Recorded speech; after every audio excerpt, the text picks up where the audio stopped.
व्यवस्था विवरण अध्याय 16। फसह और अख़मीरी रोटी का पर्व अबीब महीने को स्मरण करके अपने परमेश्वर यहोवा के लिए फसह का पर्व मानना, क्योंकि अबीब महीने में तेरा परमेश्वर यहोवा रात को तुझे मिस्र से निकाल लाया। इसलिए जो स्थान यहोवा अपने नाम का निवास ठहराने को चुन लेगा, वही अपने परमेश्वर यहोवा के लिए भेड़ बकरियों और गाय बैल फसह करके बलि करना। उसके संग कोई खमीरी वस्तु न खाना। 7 दिन तक अख़मीरी रोटी जो दुख की रोटी है खाया करना, क्योंकि तू मिस्र देश से उतावली करके निकला था। इसी रीति से तुझको मिस्र देश से निकलने का दिन जीवन भर स्मरण रहेगा। 7 दिन तक तेरे सारे देश में तेरे पास कहीं खमीर देखने में भी न आए, और जो पशु तू पहले दिन की संध्या को बलि करे, उसके मांस में से कुछ सवेरे तक रहने न पाए। फसह को अपने किसी फाटक के भीतर, जिसे तेरा परमेश्वर यहोवा तुझे दे, बलि न करना। जो स्थान तेरा परमेश्वर यहोवा अपने नाम का निवास करने के लिए चुन ले, केवल वही वर्ष के उसी समय जिसमें तू मिस्र से निकला था, अर्थात सूरज डूबने पर संध्या काल को फसह का पशु बलि करना। तब उसका मांस उसी स्थान में जिसे तेरा परमेश्वर यहोवा चुन ले भून कर खाना। फिर सवेरे को उठकर अपने अपने डेरे को लौट जाना। 6 दिन तक अख़मीरी रोटी खाया करना, और 7वें दिन तेरे परमेश्वर यहोवा के लिए महासभा हो। उस दिन किसी प्रकार का कामकाज न किया जाए। कटनी का वर्ष। फिर जब तू खेत में हँसुआ लगाने लगे, तब से आरंभ करके 7 सप्ताह गिनना। तब अपने परमेश्वर यहोवा की आशीष के अनुसार उसके लिए स्वेच्छा बलि देकर सप्ताहों का पर्व मानना। और उस स्थान में जो तेरा परमेश्वर यहोवा अपने नाम का निवास करने को चुन ले, अपने अपने बेटे बेटियों दास दासियों समेत तू और तेरे फाटकों के भीतर जो लेवी हो, और जो परदेशी और अनाथ और विधवाएं तेरे बीच में हो, वे सब के सब अपने परमेश्वर यहोवा के सामने आनंद करें। और स्मरण रखना कि तू भी मिस्र में दास था, इसलिए इन विधियों के पालन करने में चौकसी करना। झोपड़ियों का पर्व। तू जब अपने खलिहान और दाखमधु के कुंड में से सब कुछ इकट्ठा कर चुके, तब झोपड़ियों का पर्व 7 दिन मानते रहना। और अपने इस पर्व में अपने अपने बेटे बेटियों दास दासियों समेत तू और जो लेवी और परदेशी और अनाथ और विधवाएं तेरे फाटकों के भीतर हो, वे भी आनंद करें। जो स्थान यहोवा चुन ले, उसमें तू अपने परमेश्वर यहोवा के लिए 7 दिन तक पर्व मानते रहना, क्योंकि तेरा परमेश्वर यहोवा तेरी सारी बढ़ती में और तेरे सब कामों में तुझको आशीष देगा। तू आनंद ही करना। वर्ष में 3 बार, अर्थात अख़मीरी रोटी के पर्व और सप्ताहों के पर्व और झोपड़ियों के पर्व, इन तीनों पर्वों में तुम्हारे सब पुरुष अपने परमेश्वर यहोवा के सामने उस स्थान में जो वह चुन लेगा जाए। और देखो, खाली हाथ यहोवा के सामने कोई न जाए। सब पुरुष अपनी अपनी पूंजी और उस आशीष के अनुसार जो तेरे परमेश्वर यहोवा ने तुझको दी हो दिया करे। लोगों के लिए न्यायियों की नियुक्ति। तू अपने एक एक गोत्र में से अपने सब फाटकों के भीतर, जिन्हें तेरा परमेश्वर यहोवा तुझको देता है, न्यायी और सरदार नियुक्त कर लेना, जो लोगों का न्याय धार्मिकता से किया करे। तुम न्याय न बिगाड़ना। तू न तो पक्षपात करना और न तो घूस लेना, क्योंकि घूस बुद्धिमान की आंखें अंधी कर देती है और धर्मियों की बातें पलट देती है। जो कुछ नितांत ठीक है उसी का पीछा करना, जिससे तू जीवित रहे और जो देश तेरा परमेश्वर यहोवा तुझे देता है उसका अधिकारी बना रहे। वर्जित पूजा। तू अपने परमेश्वर यहोवा की जो वेदी बनाएगा, उसके पास किसी प्रकार की लकड़ी की बनी हुई अशेरा का स्थापन न करना और न कोई स्तंभ खड़ा करना, क्योंकि उससे तेरा परमेश्वर यहोवा घृणा कर। व्यवस्था विवरण अध्याय 17। तू अपने परमेश्वर यहोवा के लिए कोई बैल या भेड़ बकरी बलि न करना, जिसमें दोष या किसी प्रकार की खोट हो, क्योंकि ऐसा करना तेरे परमेश्वर यहोवा के समीप घृणित है। मूर्ति पूजा के लिए न्यायिक प्रक्रिया।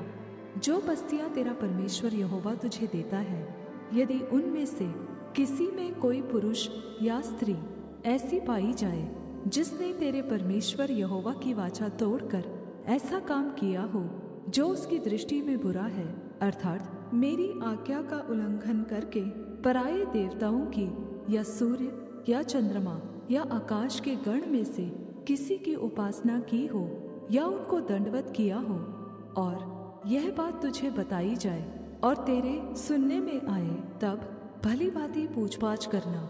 और यदि यह बात सच ठहरे कि इज़राइल में ऐसा घृणित कर्म किया गया है, तो जिस पुरुष या स्त्री ने ऐसा बुरा काम किया हो, उस पुरुष या स्त्री को बाहर अपने फाटकों पर ले जाकर ऐसा पथराव करना कि वह मर जाए। जो प्राण दंड के योग्य ठहरे वह एक ही की साक्षी से न मार डाला जाए, किंतु 2 या 3 मनुष्यों की साक्षी से मार डाला जाए। उसके मार डालने के लिए सबसे पहले साक्षियों के हाथ और उनके बाद और सब लोगों के हाथ उठे। इसी रीति से ऐसी बुराई को अपने मध्य से दूर करना।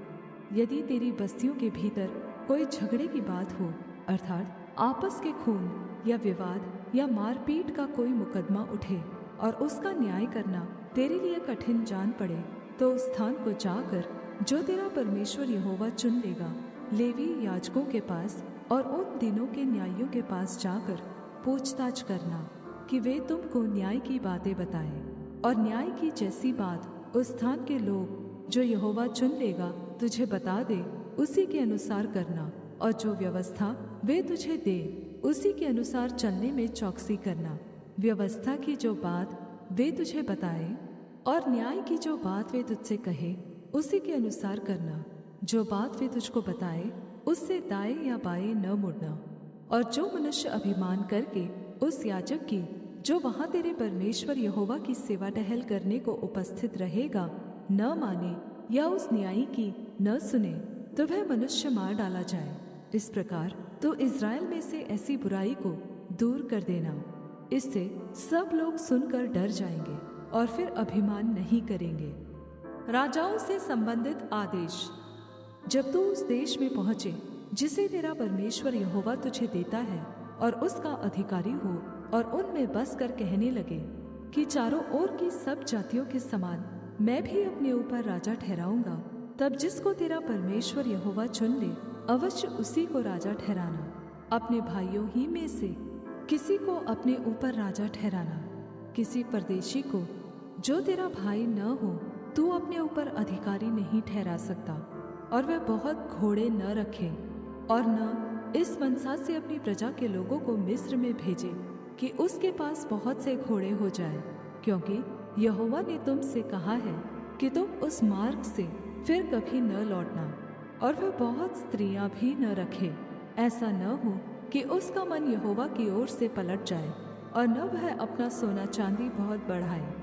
और जब वह राजगद्दी पर विराजमान हो, तब इसी व्यवस्था की पुस्तक जो लेवी याजकों के पास रहेगी उसकी एक नकल अपने लिए कर ले और वह उसे अपने पास रखे और अपने जीवन भर उसको पढ़ा करे, जिससे वह अपने परमेश्वर यहोवा का भय मानना और इस व्यवस्था और इन विधियों की सारी बातों को मानने में चौकसी करना सीखे, जिससे वह अपने मन में घमंड करके अपने भाइयों को तुच्छ न जाने और इन आज्ञाओं से न तो दाएं मुड़े और न बाएं, जिससे कि वह और उसके वंश के लोग इस्राएलियों के मध्य बहुत दिनों तक राज्य करते रहे। व्यवस्था विवरण अध्याय 18। याजकों और लेवियों के लिए भेंट। लेवीय याजकों का वरन सारे लेवी गोत्रियों का इस्राएलियों के संग कोई भाग या अंश न हो। उनका भोजन हव्य और यहोवा का दिया हुआ भाग हो। उनका अपने भाइयों के बीच कोई भाग न हो,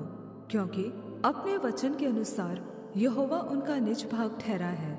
और चाहे गाय बैल चाहे भेड़ बकरी का मेल बलि हो, उसके करने वाले लोगों की ओर से याजकों का हक यह हो कि वे उसका कंधा और दोनों गाल और पेट याजक को दे।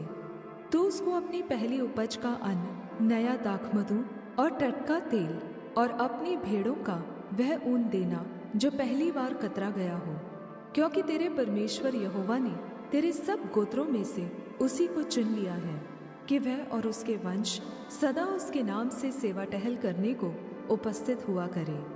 फिर यदि कोई लेवीय इस्राएल की बस्तियों में से किसी से, जहाँ वह परदेशी के समान रहता हो, अपने मन की बड़ी अभिलाषा से उस स्थान पर जाए जिसे यहोवा चुन लेगा, तो अपने सब लेवीय भाइयों के समान जो वहाँ अपने परमेश्वर यहोवा के सामने उपस्थित होंगे, वह भी उसके नाम से सेवा टहल करे और अपने पूर्वजों के भाग के मोल को छोड़ उसको भोजन का भाग भी उनके समान मिला करे। पवित्र रहने के लिए बुलाहट। जब तू उस देश में पहुँचे जो तेरा परमेश्वर यहोवा तुझे देता है, तब वहाँ की जातियों के अनुसार घिनौना काम करना न सीखना। तुझ में कोई ऐसा न हो जो अपने बेटे या बेटी को आग में होम करके चढ़ाने वाला, या भावी कहने वाला, या शुभ अशुभ मुहूर्तों का मानने वाला, या टोन्हा, या तांत्रिक, या बाजीगर, या ओझों से पूछने वाला, या भूत साधने वाला, या भूतों का जगाने वाला हो, क्योंकि जितने ऐसे ऐसे काम करते हैं वे सब यहोवा के सम्मुख घृणित हैं। और इन्हीं घृणित कामों के कारण तेरा परमेश्वर यहोवा उनको तेरे सामने से निकालने पर है। तू अपने परमेश्वर यहोवा के सम्मुख सिद्ध बना रहना।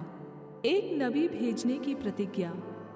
वे जातियां जिनका अधिकारी तू होने पर है, शुभ अशुभ मुहूर्तों के मानने वालों और भावी कहने वालों की सुना करती हैं, परंतु तुझको तेरे परमेश्वर यहोवा ने ऐसा करने नहीं दिया। तेरा परमेश्वर यहोवा तेरे मध्य से अर्थात तेरे भाइयों में से मेरे समान एक नबी को उत्पन्न करेगा। तू उसी की सुनना। यह तेरी उस विनती के अनुसार होगा जो तूने होरे पहाड़ के पास सभा के दिन अपने परमेश्वर यहोवा से की थी। मुझे न तो अपने परमेश्वर यहोवा का शब्द फिर सुनना और न वह बड़ी आग फिर देखनी पड़े, कहीं ऐसा न हो कि मर जाऊं। तब यहोवा ने मुझसे कहा, वे जो कुछ कहते हैं ठीक कहते हैं, इसलिए मैं उनके लिए उनके भाइयों के बीच में से तेरे समान एक नबी को उत्पन्न करूंगा और अपना वचन उसके मुंह में डालूंगा, और जिस जिस बात की मैं उसे आज्ञा दूंगा वही वह उनको कह सुनाएगा। और जो मनुष्य मेरे वह वचन जो वह मेरे नाम से कहेगा ग्रहण न करेगा, तो मैं उसका हिसाब उससे लूंगा। परंतु जो नबी अभिमान करके मेरे नाम से कोई ऐसा वचन कहे जिसकी आज्ञा मैंने उसे न दी हो, या पराये देवताओं के नाम से कुछ कहे, वह नबी मार डाला जाए। और यदि तू अपने मन में कहे, जो वचन यहोवा ने नहीं कहा उसको हम किस रीति से पहचाने, तो पहचान यह है कि जब कोई नबी यहोवा के नाम से कुछ कहे, तब यदि वह वचन न घटे और पूरा न हो जाए, तो वह वचन यहोवा का कहा हुआ नहीं, परंतु उस नबी ने वह बात अभिमान करके कही है। तू उससे भय न खाना। व्यवस्था विवरण अध्याय 19। खूनी के लिए शरण नगर। जब तेरा परमेश्वर यहोवा उन जातियों को नाश करे जिनका देश वह तुझे देता है, और तू उनके देश का अधिकारी होकर उनके नगरों और घरों में रहने लगे, तब अपने देश के बीच जिसका अधिकारी तेरा परमेश्वर यहोवा तुझे कर देता है, 3 नगर अपने लिए अलग कर देना। और तू अपने लिए मार्ग भी तैयार करना, और अपने देश के जो तेरा परमेश्वर यहोवा तुझे सौंप देता है 3 भाग करना, ताकि हर एक खूनी वही भाग जाए। और जो खूनी वहां भागकर अपने प्राण को बचाए वह इस प्रकार का हो, अर्थात वह किसी से बिना पहले बैर रखे या उसको बिना जाने बूझे मार डाला हो। जैसे कोई किसी के संग लकड़ी काटने को जंगल में जाए और वृक्ष काटने को कुल्हाड़ी हाथ से उठाए, और कुल्हाड़ी बेंट से निकलकर उस भाई को ऐसी लगे कि वह मर जाए, तो वह उन नगरों में से किसी में भागकर जीवित रहे। ऐसा न हो कि मार्ग की लंबाई के कारण खून का पलटा लेने वाला अपने क्रोध के ज्वलन में उसका पीछा करके उसको जा पकड़े और मार डाले, यद्यपि वह प्राण दंड के योग्य नहीं, क्योंकि वह उससे बैर नहीं रखता था। इसलिए मैं तुझे यह आज्ञा देता हूँ कि अपने लिए 3 नगर अलग कर रखना। यदि तेरा परमेश्वर यहोवा उस शपथ के अनुसार जो उसने तेरे पूर्वजों से खाई थी, तेरी सीमा को बढ़ाकर वह सारा देश तुझे दे, जिसके देने का वचन उसने तेरे पूर्वजों को दिया था। यदि तू इन सब आज्ञाओं के मानने में, जिन्हें मैं आज तुझको सुनाता हूँ, चौकसी करे और अपने परमेश्वर यहोवा से प्रेम रखे और सदा उसके मार्गों पर चलता रहे, तो इन 3 नगरों से अधिक और भी 3 नगर अलग कर देना, इसलिए कि तेरे उस देश में जो तेरा परमेश्वर यहोवा तेरा निज भाग करके देता है, किसी निर्दोष का खून न बहाया जाए और उसका दोष तुझ पर न लगे। परंतु यदि कोई किसी से बैर रख कर उसकी घात में लगे और उस पर लपक कर उसे ऐसा मारे कि वह मर जाए और फिर उन नगरों में से किसी में भाग जाए, तो उसके नगर के पुरनिये किसी को भेजकर उसको वहां से मंगाकर खून के पलटा लेने वाले के हाथ में सौंप दे कि वह मार डाला जाए। उस पर तरस न खाना, परंतु निर्दोष के खून का दोष इज़राइल से दूर करना, जिससे तुम्हारा भला हो। सीमा चिन्ह। जो देश तेरा परमेश्वर यहोवा तुझको देता है, उसका जो भाग तुझे मिलेगा, उसमें किसी की सीमा जिसे प्राचीन लोगों ने ठहराया हो न हटाना। गवाहों से संबंधित नियम। किसी मनुष्य के विरुद्ध किसी प्रकार के अधर्म या पाप के विषय में, चाहे उसका पाप कैसा भी क्यों न हो, एक ही जन की साक्षी न सुनना, परंतु 2 या 3 साक्षियों के कहने से बात पक्की ठहरे। यदि कोई झूठी साक्षी देने वाला किसी के विरुद्ध यहोवा से फिर जाने की साक्षी देने को खड़ा हो, तो वे दोनों मनुष्य जिनके बीच ऐसा मुकदमा उठा हो, यहोवा के सम्मुख अर्थात उन दिनों के याजकों और न्यायियों के सामने खड़े किए जाएं। तब न्यायी भली भांति पूछताछ करे, और यदि इस निर्णय पर पहुंचे कि वह झूठा साक्षी है और अपने भाई के विरुद्ध झूठी साक्षी दी है, तो अपने भाई की जैसी भी हानि करने वाली की युक्ति उसने की हो, वैसी ही तुम भी उसकी करना। इसी रीति से अपने बीच में से ऐसी बुराई को दूर करना। तब दूसरे लोग सुनकर डरेंगे और आगे को तेरे बीच फिर ऐसा बुरा काम नहीं करेंगे। और तू बिल्कुल तरस न खाना, प्राण के बदले प्राण का, आँख के बदले आँख का, दांत के बदले दांत का, हाथ के बदले हाथ का, पाँव के बदले पाँव का दंड देना।